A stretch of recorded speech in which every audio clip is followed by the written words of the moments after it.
ఒకరోజు శివ తన స్నేహితుడిల్లు కాపలా కాయడానికి వెళ్ళాడు. అది కొత్తగా కడుతున్న ఇల్లు. సరిగ్గా రాత్రి 2:30 గంటల సమయం. ఎవరో తన పక్కన పడుకున్నట్టు శివకు అనిపించింది.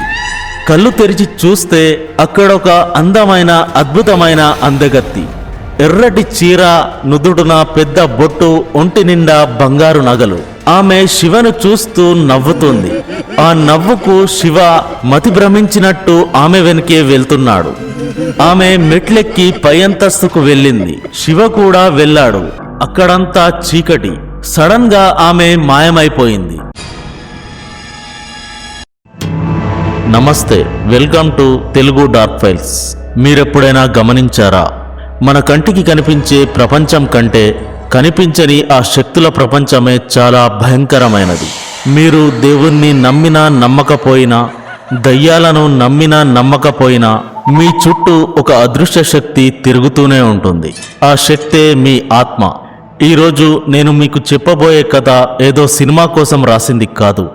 హాపూర్ అనే ప్రాంతంలో శివ అనే యువకుడికి ఎదురైన భయంకరమైన నిజమైన సంఘటన.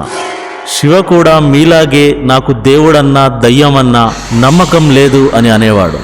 కానీ ఒకే ఒక కేకు ముక్క అతని జీవితాన్ని నరకం చేస్తుందని అతను కలలో కూడా ఊహించలేదు.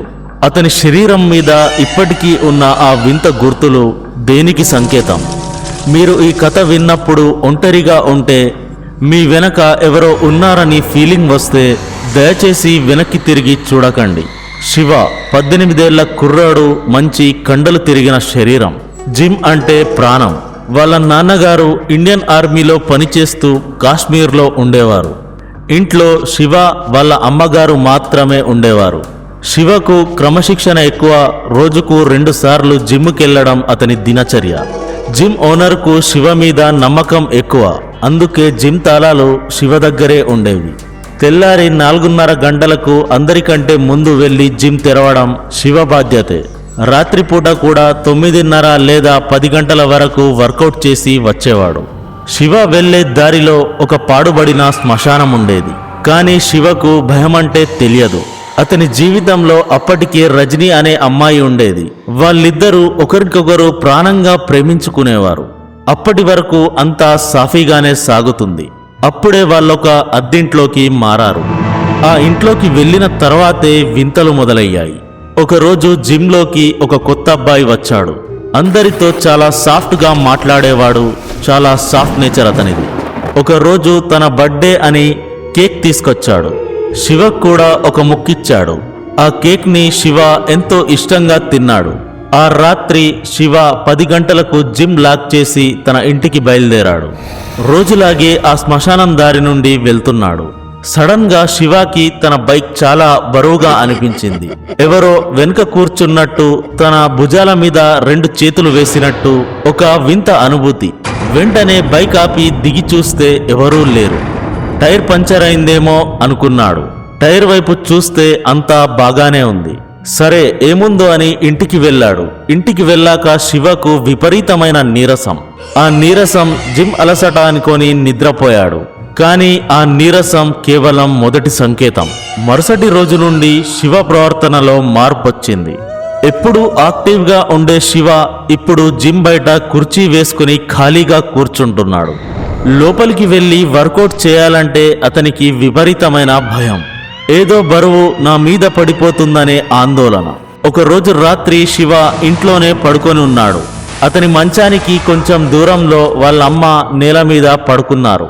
అంతా నిశ్శబ్దంగా ఉంది. సడన్ గా కిటికీ అద్దం విపరీతమైన శబ్దం చేస్తూ కింద పడి పగిలిపోయింది. బయట గాలి లేదు. ఇంటి బయట, ఇంటి లోపల ఎవరూ లేరు. మరి ఆ అద్దం ఎవరో కొట్టినట్టుగా ఎలా పగిలిపోయింది? శివ వంటింటి వైపు చూసేసరికి ఒక నల్లని ఆకారం కనిపిస్తూనే మాయమైంది. అది చూసిన శివకు గొంతెండిపోయింది. తన ఫోన్లో అలారం 4 గంటలకు సెట్ చేస్తే అది 12:30కే మోగుతుంది. ఫోన్ చూస్తే టైం సరిగ్గా 12:30 అవుతుంది. కానీ అలారం రింగ్ టోన్ మాత్రం చాలా వింతగా వినిపిస్తుంది. శివ మళ్ళీ లేచి ఆ వంటింట్లో వెళ్ళాడు. ఎవరూ కనిపించలేదు. ఎవరూ లేరులే, నా భ్రమే అనుకొని మళ్ళీ అలారం 4 గంటలకు సెట్ చేసి పడుకున్నాడు. ఆ రోజు రాత్రి అలా గడిచిపోయింది. ఒకరోజు శివ తన స్నేహితుడిల్లు కాపలా కాయడానికి వెళ్ళాడు. అది కొత్తగా కడుతున్న ఇల్లు. సరిగ్గా రాత్రి 2:30 గంటల సమయం.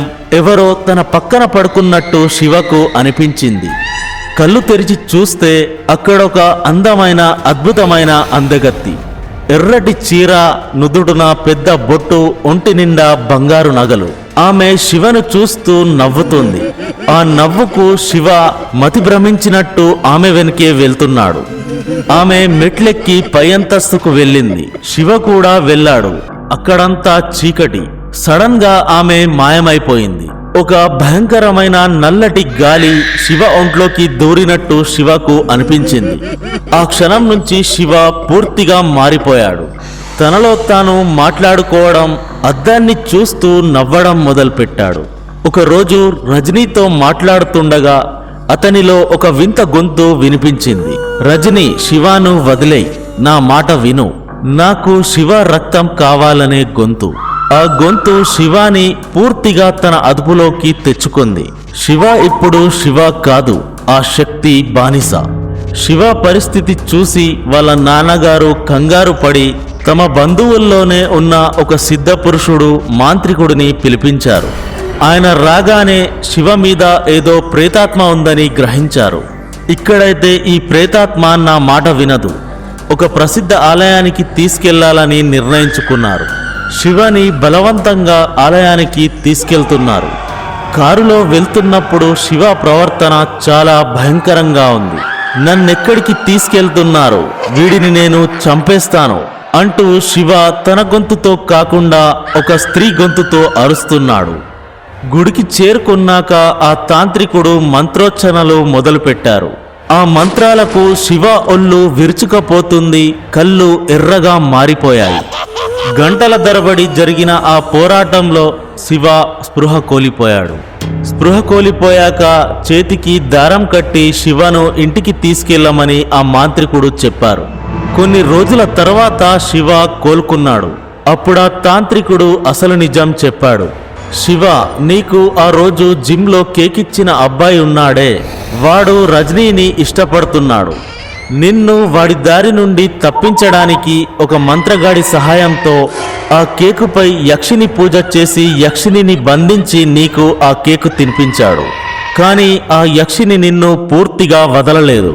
దాన్ని వదిలించాలంటే నీతో 41 రోజుల వరకు పూజలు చేయాలి. ఎన్ని పూజలు చేసినా ఆ శక్తిని కేవలం నీ ఒంట్లోనే అణిచివేయగలం. దానికి ఒకే ఒకటి పరిష్కారం. నువ్వు పూజైన వెంటనే రజనీని పెళ్లి చేసుకోవాలి.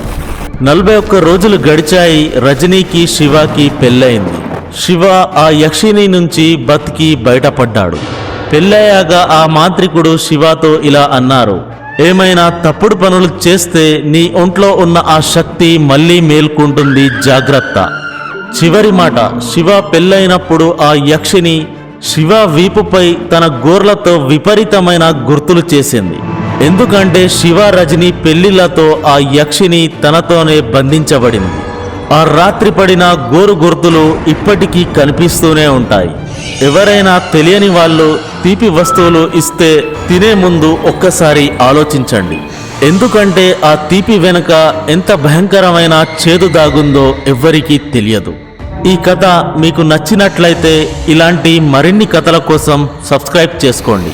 మీ జీవితంలో కూడా ఇలాంటి కథలుంటే డిస్క్రిప్షన్లో ఉన్న జీమెయిల్కు పంపండి లేదా కామెంట్స్లో తెలియజేయండి.